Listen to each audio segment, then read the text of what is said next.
Autism awareness series में आज हम बात करेंगे एक प्रैक्टिकल केस है, जो मतलब एक बच्चा है, उस पे प्रैक्टिकल अप्रोचेज क्या क्या होते हैं, उसकी डायग्नोसिस क्या है और उसके हिसाब से क्या क्या उस पे प्रैक्टिकल अप्रोचेज होने चाहिए जिससे कि घर पे उसको मैनेज किया जा सकता है।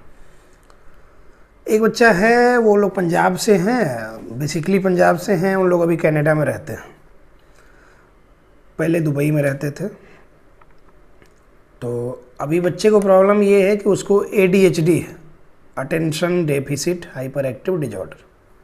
पहले हम लोग कहीं थेरेपी के लिए जा रहे थे, तो या तो कॉस्टली था या फिर उनको सेटिस्फेक्शन नहीं मिला, जो भी प्रॉब्लम हुई वो उनका अपना ये है। हमारे साथ वो लोग जुड़े हैं, हमने बच्चे का असेसमेंट किया तो बच्चे में पाया कि ADHD के सारे सिम्टम्स हैं।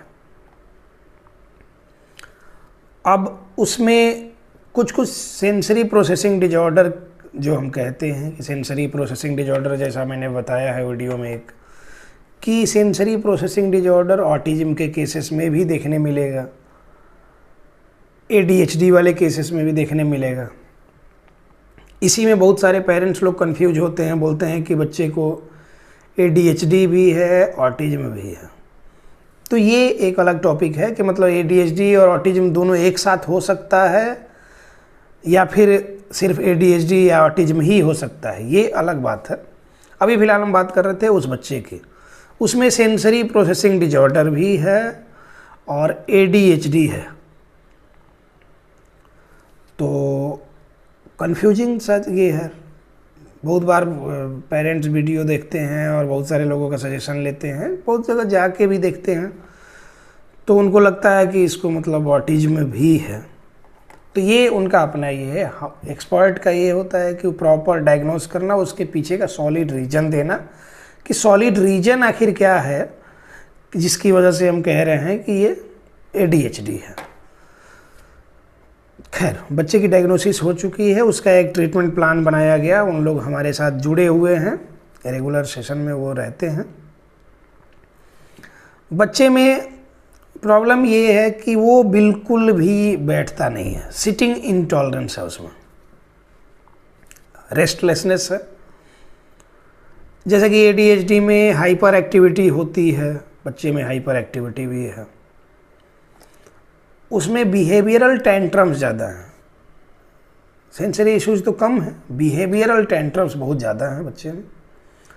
और थोड़ा भी उसके मन के हिसाब से नहीं किया जाए तो अपनी मदर का मतलब बाल खींचना, उनको नोचना, उनको स्क्रैच करना, काटना या फिर मारना, ये सब करने लगता है, फेस वेस में उनके स्क्रैच कर लेता है। दिमाग से तेज होते हैं इस तरह के बच्चे, लेकिन वो अपनी इंटेलिजेंस का वो जो ब्रिलियंसी, उनकी जो ब्रिलियंसी होती है, ब्रिलियंस जो उनका होता है, उसको वो क्या करते हैं कि गलत डायरेक्शन में लेके जाते हैं, क्योंकि उनको नहीं पता है, वो रेस्टलेस टाइप हैं, वो सिटिंग इंटॉलरेंस उसमें है, तो वो इधर उधर खुराफाती में अपना दिमाग लगाएंगे।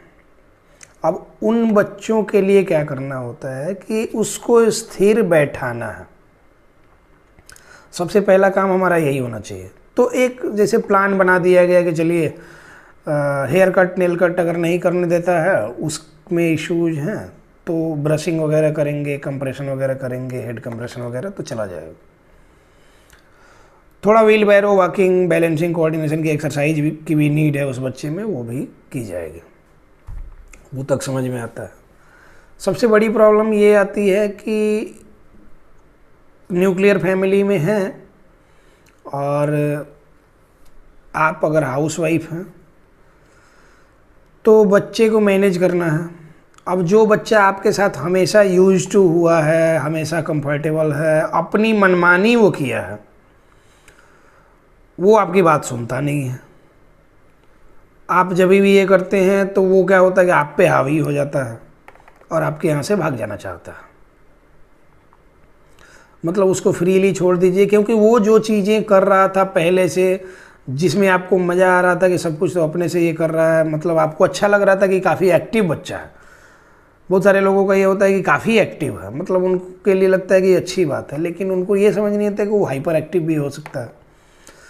तो अब उस बच्चे को आप पकड़ नहीं पा रहे हैं, उसको ये नहीं कर पा रहे हैं, तो इस बार मैंने सेशन लिया 2 दिन पहले, उस बच्चे का मैंने देखा तो और सारी चीज़ों में सुधार हो रहा है, कुछ स्पीच में सुधार हो रहा है, कुछ पढ़ाई लिखाई में कंसंट्रेट कर रहा है, वो अलग चीज़ है, अलग मैटर है। रिस्पॉन्डिंग पे रिस्पॉन्ड भी कर रहा है, मतलब पहले जो इग्नोर कर देता था अभी रिस्पॉन्ड कर रहा आ रहा, लेकिन फिर भी अभी उसकी मनमानी जारी है, मतलब वो अपनी मनमानी कर रहा है, वो वैसे ही करना चाहता। तो इस बार मैंने उसकी मदर को समझाया कि आप उसको लेके ज़बरदस्ती बैठाएं, ज़बरदस्ती बैठाएं मतलब कि उसको पालथी मार के स्क्वाट सिटिंग या क्रॉस सिटिंग, उकड़ू या पालथी मार के बैठाना है और अपने दोनों लेग से उसको क्रॉस कर लेना है बच्चे को, और दोनों हाथ उसका पकड़ के 2 मिनट रखें। उन्होंने बोला कि ऐसे तो बैठ जाता है, लेकिन तो फिर भी ज़बरदस्ती करना पड़ेगा। तो ऐसे बैठ जाता है मतलब कुछ वो अपना स्पाइडरमैन वगैरह कुछ ले लेके अपना वो खेलते रहता, मतलब अपने मन के हिसाब से ये करता। तो उन जैसे बच्चों को पकड़ के ज़बरदस्ती बैठाना होता है। जब इन्होंने पकड़ के बैठाया तो उसके बाद 2 मिनट में ही वो चिल्लाने लगा, रोने लगा, ये करने लगा। और जब छोड़ा गया तो वो एग्रेसिव नहीं हुआ, मतलब अपनी मदर पे हावी नहीं हुआ, वो वहाँ से भागना चाहा। मतलब आप समझ रहे हैं कि क्या है कि एक तरह से बच्चे की मेंटालिटी ऐसी हो गई है ना कि उसको जो मनमानी आए वो करे। डोमिनेंस का नेचर इस तरह के बच्चों में होता है, ये कहीं भी डोमिनेट करते हैं, कहीं भी प्रभावी होना चाहते हैं किसी भी सिचुएशन में, ADHD वाले बच्चे खासकर। तो उस तरह के बच्चों को उनकी जिद पूरी नहीं करनी है, मनमानी नहीं करने देना है। जैसा हम बार बार बोलते हैं कि पेरेंटिंग की मिस्टेक की वजह से प्रॉब्लम होती है बच्चों में। हमको लगता है कि किसी चीज़ की कमी है नहीं, बच्चा जो मांगता है वो डिमांड पूरा कर दे। डिमांड पूरा करना और नीड पूरा करना, इन दोनों में काफ़ी अंतर है और दोनों एक दूसरे के विरोधी हैं। डिमांड और नीड, नीड ये है कि बच्चे के लिए जो जो ज़रूरी चीज़ें हैं वो देना, वो सही है। डिमांड मतलब जो जो वो उसकी फरमाइश आ रही है वो सारा पूरा करते जाना। तो डिमांड पूरी नहीं करनी होती बच्चे को, नहीं तो बच्चे बिगड़ जाते हैं। नीड आप पूरी कीजिए। तो नीड क्या है?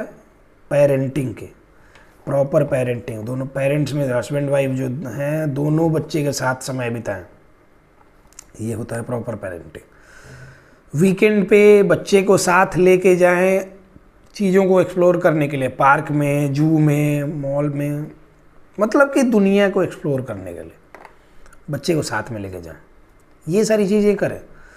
मनमानी उनकी चीज़ें, चिप्स, कुरकुरे और कुछ भी अननेसेसरी आइटम्स खाने के लिए या अननेसेसरी चीज़ें खेलने के लिए, ये सब चीज़ें ना दें। तो ये अब उस बच्चे को जो मैंने बोला कि उसको ज़बरदस्ती आप बैठाएं, तो हमेशा से क्या है कि आप बच्चे को चाहते नहीं है कि बच्चे को रुलाएं। मदर हैं तो खास करके लगाव है आपका बच्चे से, तो बच्चा रोएगा तो आपको अच्छा नहीं लगेगा। लेकिन क्या हो कि अगर 1 सप्ताह तक वो रोए और उसके बाद काफ़ी हद तक उसमें सुधार आ जाए तो कितना अच्छा होगा, कितना सुकून मिलेगा आपको भी।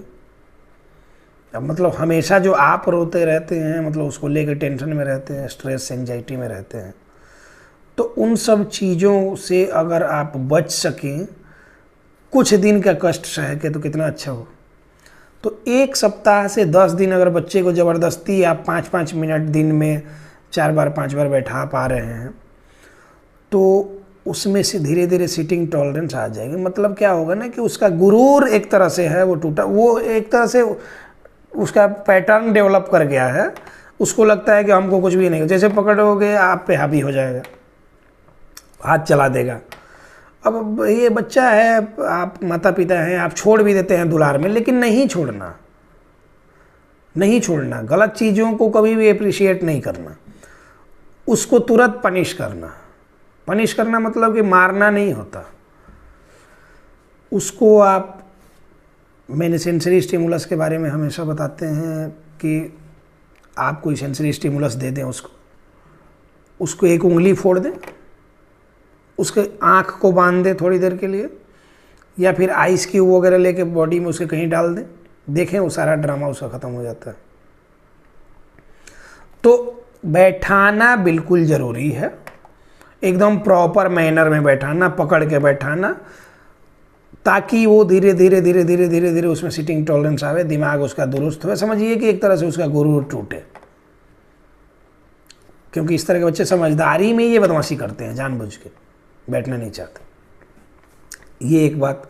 स्क्रैचिंग अगर करता है बच्चा, नोचता काटता है या फिर थप्पड़ चला देता है, ये सब चीज़ें करता है, कपड़ा वपड़ा खींचता रहता है बच्चा सब, उसके बाद से कुछ भी लेके फाड़ देता है, कोई भी सामान उठा के फेंक देता है, ये सारी चीज़ें अगर कर रहा है बच्चा, तो उसमें आप क्या कर सकते हैं कि जॉइंट कंप्रेशन, उसके अलावा टैक्टाइल स्टिमुलेशन, ये सारी चीज़ें आप दे रहे हैं, वो बिल्कुल सही है। वाइब्रेटर मसाजर जो होता है वो भी आप चला सकते हैं इस पे, पाम पे।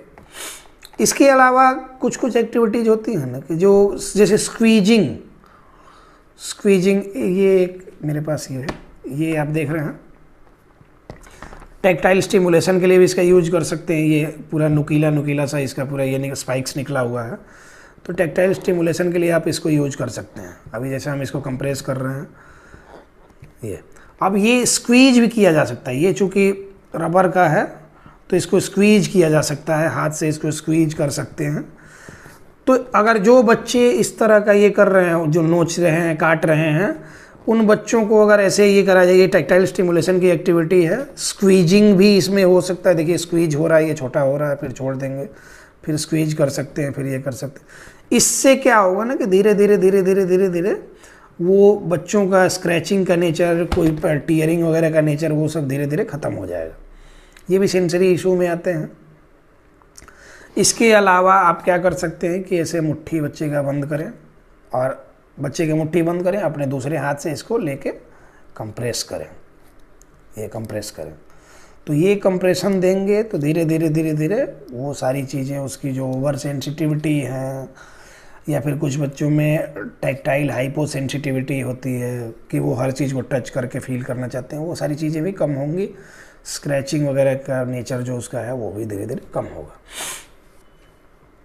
तो इस बात पे ध्यान देना ज़रूरी है, और बच्चे को प्रॉपरली मतलब बैठाना, और उसके साथ साथ जो भी उसके सेंसरी सीकिंग बिहेवियर्स हैं उनको रिड्यूस करने के लिए हमने अलग अलग इंडिविजुअली स्टिमिंग पे वीडियो बनाया है। ऑडिटरी के लिए अलग बनाया है, उसके बाद से वर्बल के लिए, वेस्टिबुलर के लिए, टैक्टाइल के लिए, विजुअल के लिए, ऑल्फैक्टरी के लिए, सबके लिए अलग अलग वीडियो बनाया है। उस वीडियो को आप देखेंगे तो काफ़ी हद तक बच्चे को मैनेज करने में हेल्प मिलेगी। ADHD वाले बच्चों में बेसिकली कंप्रेशन पे ही ध्यान देना होता है, हेड कंप्रेशन पे, जॉइंट कंप्रेशन पे। उनको चादर में लपेटना होता है, चादर में लपेट के आप जिम बॉल से भी कंप्रेशन करें।